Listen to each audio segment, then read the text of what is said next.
Primeiro, a pessoa que os pilotos, antes de voar qualquer tipo de máquina, eles têm que conhecer a máquina. Como assim? Não só conhecer sob o ponto de vista da pilotagem.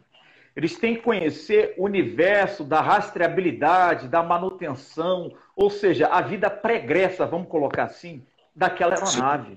Ele tem que pegar os documentos e saber aonde ele está pisando. Ele não pode voar de qualquer jeito. Eu estou falando sob o ponto de vista dos pilotos, dos Claro. comandantes.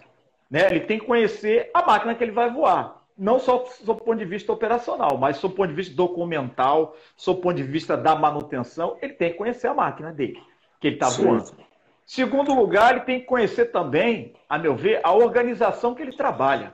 Ou seja, ele tem que saber se aquela organização que ele trabalha, se ela dispõe de ferramentas essas proativas que venham mitigar ou diminuir a possibilidade de uma ocorrência aeronáutica. Ele tem que conhecer aonde ele está pisando, ele está colocando os pés dele, sob o ponto de vista do piloto. Sob o ponto de vista da manutenção, as empresas, as organizações de manutenção, ao meu ver, elas devem colocar em prática todos os instrumentos que são colocados, todas as ferramentas que são colocadas nas mãos deles, qual seja a utilização de manuais de gestão de manutenção. Obviamente que os mecânicos eles devem ser devidamente habilitados, capacitados, gabaritados para a realização da manutenção perfeita, né, em perfeitas Sim. condições. Os mecânicos eles têm que ter um entrosamento muito grande com o tal do CTM, que é o Controle Técnico de Manutenção, perfeito. As fichas de Sim. inspeções devidamente atualizadas, ferramentas impecáveis, com a questão da biblioteca técnica. A biblioteca técnica é fundamental, os manuais têm que estar devidamente atualizados. Porque o manual desatualizado ele é uma porta de entrada, é uma condição latente para que aconteça uma ocorrência aeronáutica. Então, são vários fatores que Sim. contribuem para uma ocorrência, é um somatório. E tudo Somatório. isso tem que ser levado em consideração. Agora, Patrício, conseguimos ver que você tem um vasto conhecimento, né? Tanto profissional como na área de direito.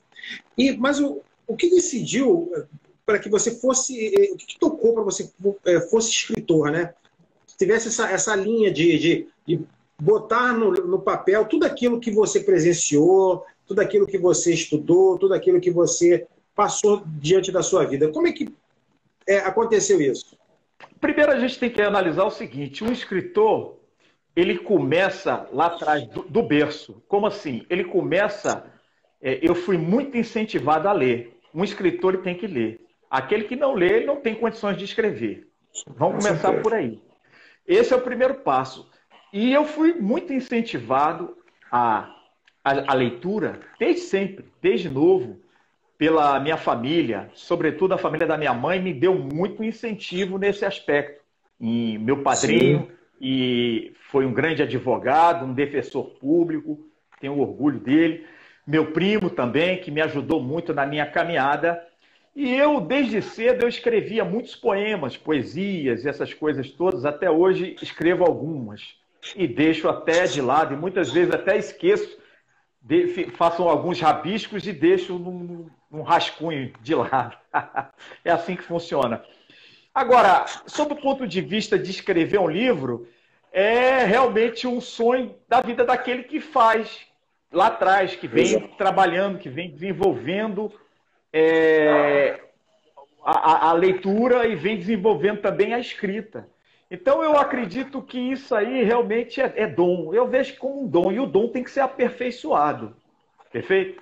Eu vejo E dessa forma, o esse, dom tem que ser aperfeiçoado. e esse seu filho, né? Esse livro, Direito Aeronáutico e Acidentes Aéreos. Como surgiu esse projeto, né? Como é que foi? Foi uma inspiração? Foi alguém que te deu essa dica? Como é que a coisa aconteceu, Patrícia? Que é o Rapaz, filho, né? Com esse certeza, negócio. né? Realmente esse negócio esse livro, Direito Aeronáutico e Acidentes Aéreos, a história é um pouco complicada, mas a gente vai contar aqui, vai tentar resumir isso aí. Vamos lá.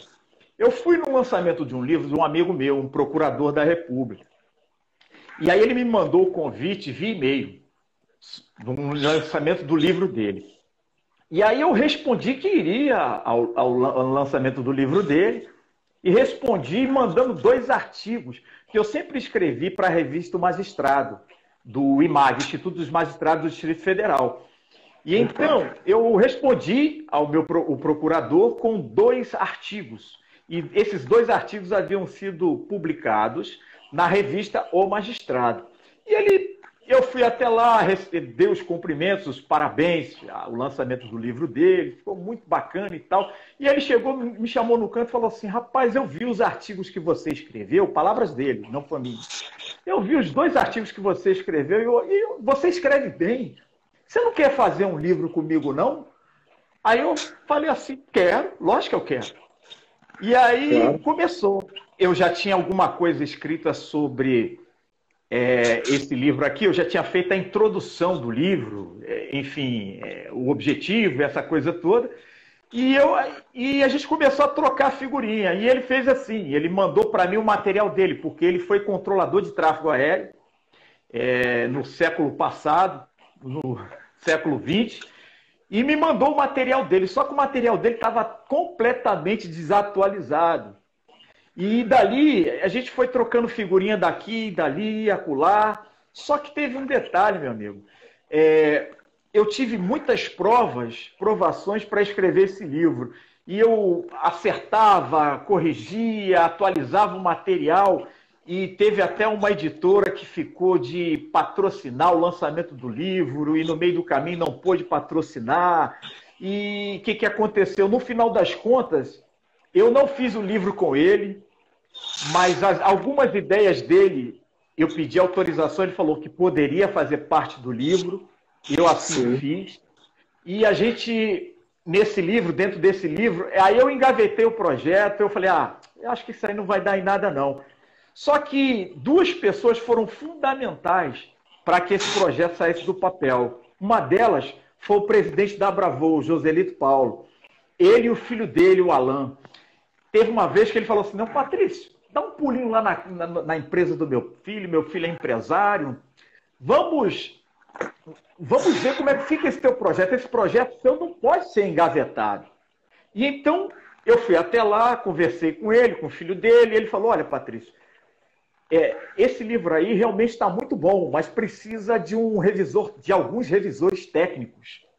E aí rapidamente eu fui atrás de alguns revisores técnicos, como o Ramires, controlador de tráfego aéreo, que já teve até a participação aqui na live da Abravol. Sim, muito bom. O coronel Alexandre Simão Coelho, um abraço para o Ramires, né? O próprio Joselito foi um dos revisores técnicos também. E aí, realmente, criou corpo e eu ressuscitei esse projeto aí e foi assim, toquei para frente, né? E consegui publicar o livro finalmente. As pessoas já estão fazendo algumas perguntas. Ronaldo, já anotei tua pergunta aqui. Logo em seguida, daqui a pouco, eu já faço a pergunta aqui para o Patrício. Patrício, a gente fala sempre em livros, né? E qual o tipo de linguagem que você usou? Usou uma linguagem técnica, uma linguagem coloquial? Qual tipo de linguagem? A linguagem que eu usei é uma linguagem autoexplicativa. O que é uma linguagem autoexplicativa? É uma linguagem técnica, porém explicando a parte técnica. Ou seja, autoexplicativo. Vamos colocar assim. Legal. Né? Ou seja, eu quis colocar no papel. O objetivo desse livro foi difundir o direito aeronáutico à sociedade brasileira. Isso aí está no próprio livro, eu escrevi isso. É difundir. Por quê? Porque dentro do Brasil, em solo pátrio, nós não temos pouquíssimas doutrinas em direito aeronáutico. E o meu objetivo foi divulgar, foi difundir o direito aeronáutico como um todo. Esse foi o meu objetivo. Para a sociedade, o meu objetivo foi mostrar que as pessoas elas podem entender o direito aeronáutico com uma linguagem bem singela, sem muito juridiquês, sem muito mimimi, sem muita... obviamente que com uma linguagem não coloquial, mas uma linguagem que as pessoas possam entender. Qualquer do povo pode pegar o livro, ler e compreender perfeitamente. Porque, inclusive, nós temos até um rol de siglas que vem dizendo o que é isso, o que é ANAC, o que é DSE, o que é aquilo. e assim por diante. Então, é uma linguagem autoexplicativa. E quais foram os ingredientes, né? Como assim? Você, com certeza, nós temos, se eu não me engano, né? Eu trabalhei um pouco nisso também, nós temos acidentes aí documentados desde 1924. Sim. Então, como é que você pegou esses ingredientes, como é que você coletou isso para fazer parte do teu livro, né? Os ingredientes que eu fiz foi o seguinte, basicamente foi o direito e a aviação, né? Os ingredientes eu peguei alguns casos concretos. No último capítulo, a gente começa no capítulo 1, obviamente, com definições, explicando o que é aviação, o que é direito aeronáutico, o que é aeronavegabilidade continuada, enfim, fazendo essas definições. E as pessoas podem até confrontar até com o RBAC 1, que tem muitas definições nesse RBAC, Regulamento Brasileiro de Aviação Civil, oriundo da ANAC. E nós começamos com as definições e chegando no ápice do livro, ou seja, que sem dúvida nenhuma,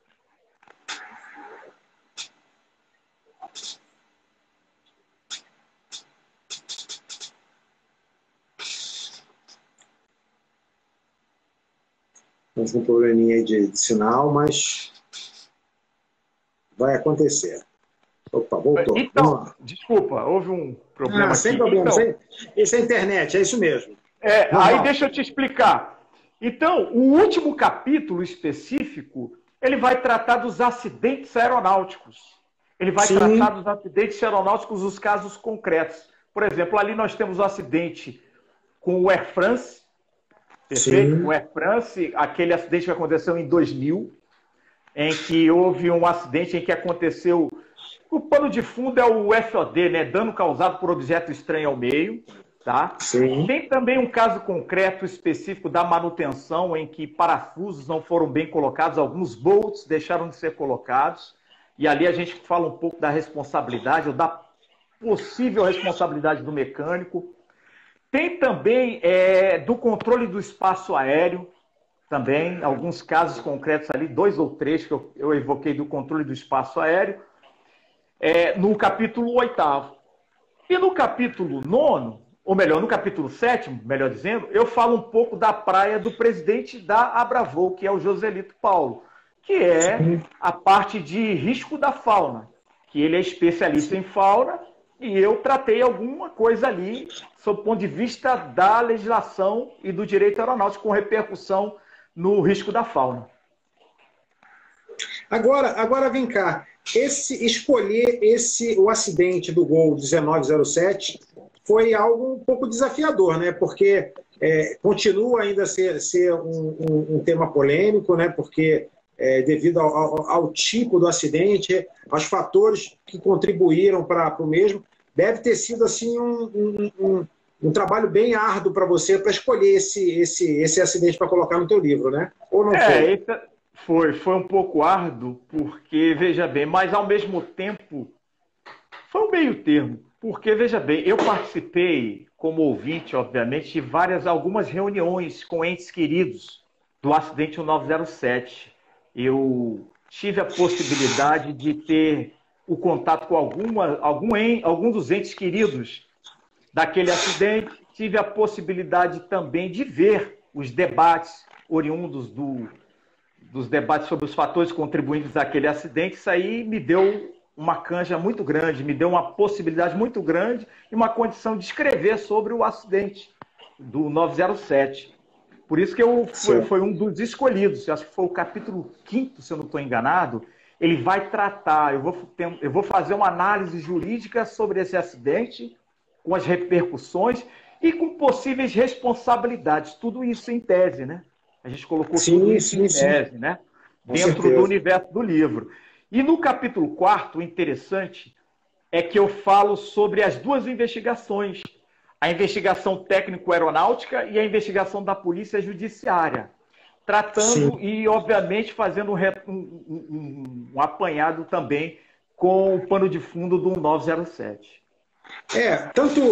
Até pegando esse gancho que você nos deu desse acidente agora, a Abravol mesmo, no mês que vem, né, fevereiro, no final de fevereiro, vai estar com um curso de investigação e perícia de acidentes aeronáuticos, para polícias e peritos, né? Que eu acho que é uma linha da nossa área que tá um pouquinho, acabou ficando um pouquinho esquecido, né?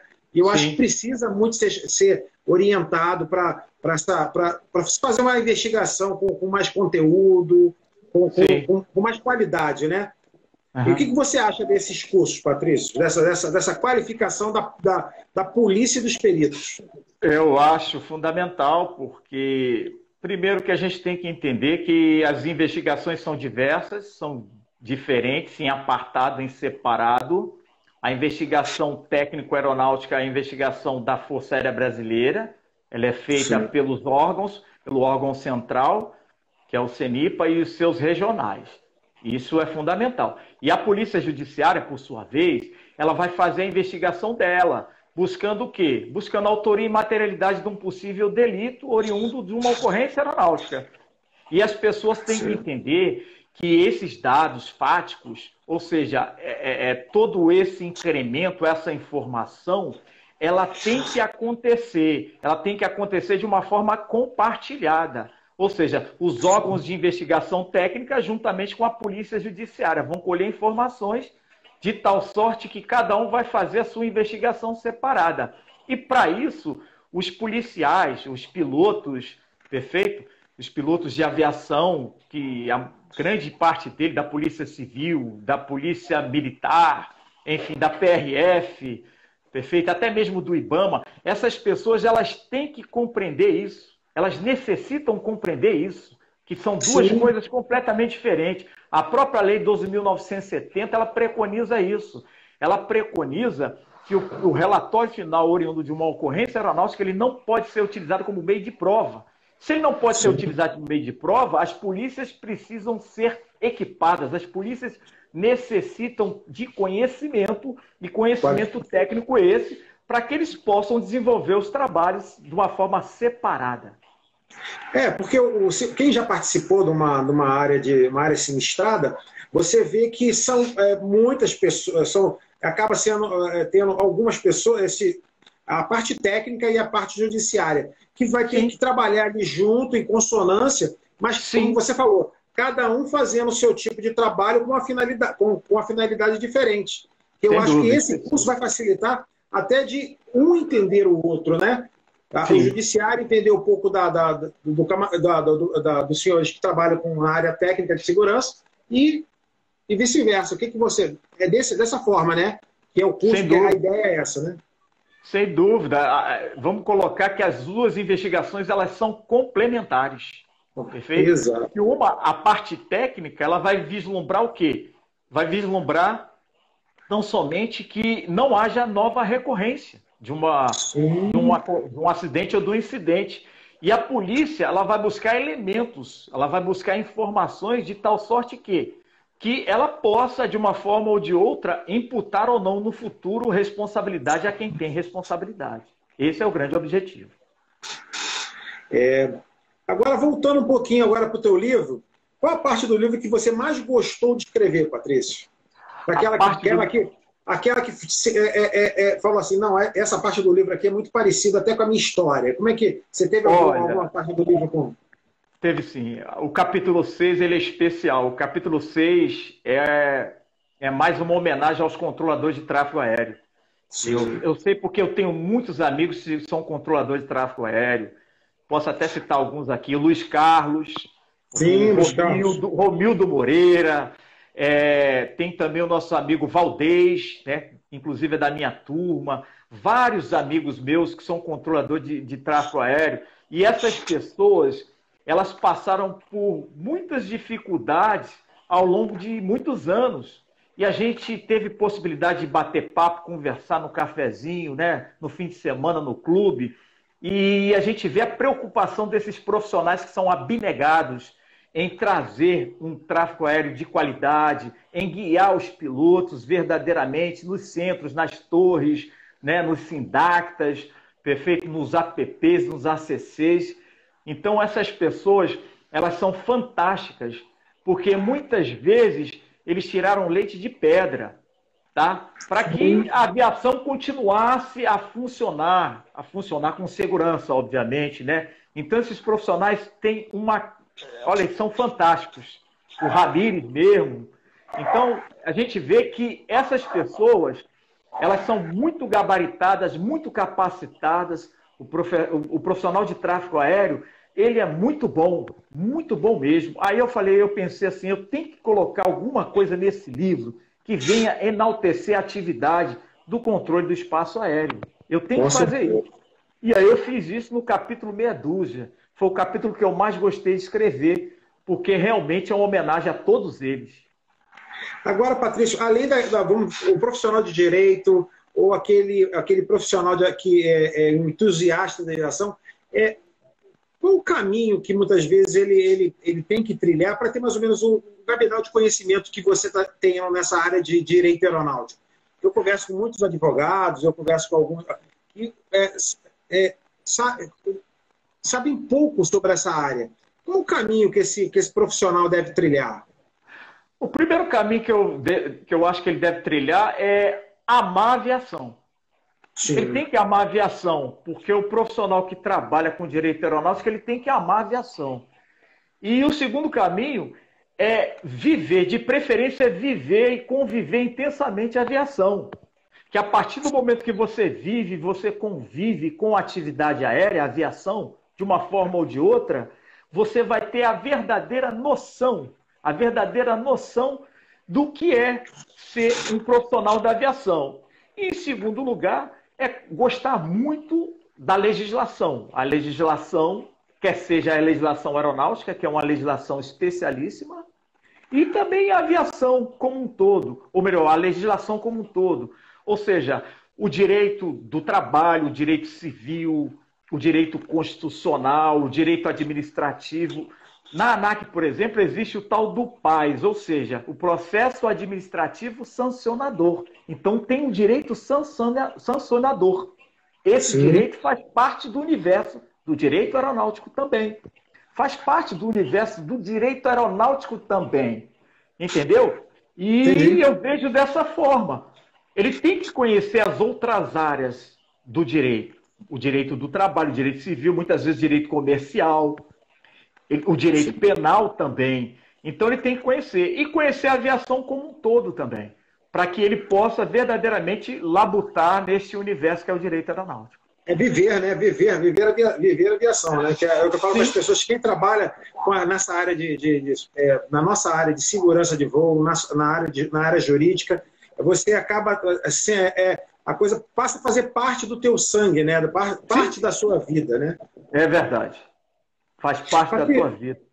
Agora, voltando um pouquinho para o teu livro.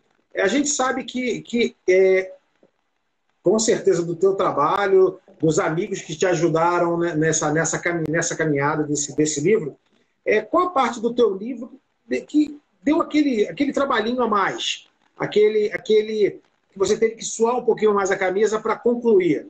Você pode falar para a gente? Rapaz, a parte que deu um trabalhinho a mais, que deu um calor a mais, foi a parte do risco da fauna. Foi a parte do risco da fauna. E aí eu tive que me blindar dos conhecimentos. Eu corria muitas vezes para um lado, aí eu tinha que conversar com o Luiz Carlos. O Luiz Carlos, que é controlador de tráfego aéreo e também tem grande conhecimento do risco da fauna.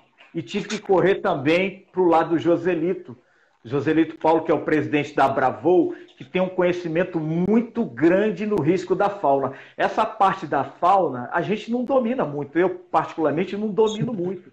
Então, eu tive que buscar subsídios com esses dois profissionais que me ajudaram muito. O Luiz Carlos me ajudou bastante, né? E o Joselito Paulo também me ajudou bastante, que é o presidente da Abravol.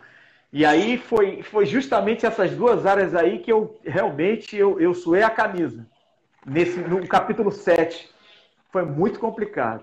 Agora vamos citar uma coisa hipotética que não acontece aqui, nunca aconteceu no nosso país, de uma aeronave do risco da fauna. Da aeronave decolar de um aeródromo e colidir com uma aeronave com um pássaro, vários pássaros, e vinha danificar, vamos dizer assim, um dos seus motores. mas a aeronave pousou, não aconteceu nada, mas teve o dano para aquela empresa. Como é que está essa coisa no Brasil hoje? Existe alguém paga por isso ou a empresa simplesmente é o seguro que se encarrega disso? Como é que funciona isso? Em média, né? Que você tem ideia, Patrícia. A questão é o seguinte, para que haja algum tipo de responsabilização, por exemplo, uma aeronave que decola de um aeródromo. E esse aeródromo, ele possui já de vários relatos, vamos dar um exemplo hipotético aqui, com problemas de fauna, de gestão de fauna. O administrador do aeroporto, ele tem a sua responsabilidade. Obviamente que o aeroporto ele vai ter que se responsabilizar, né? Ele tem que fazer a questão da gestão do risco. Aí tem a questão do plano de manejo, do risco da fauna, e etc, etc.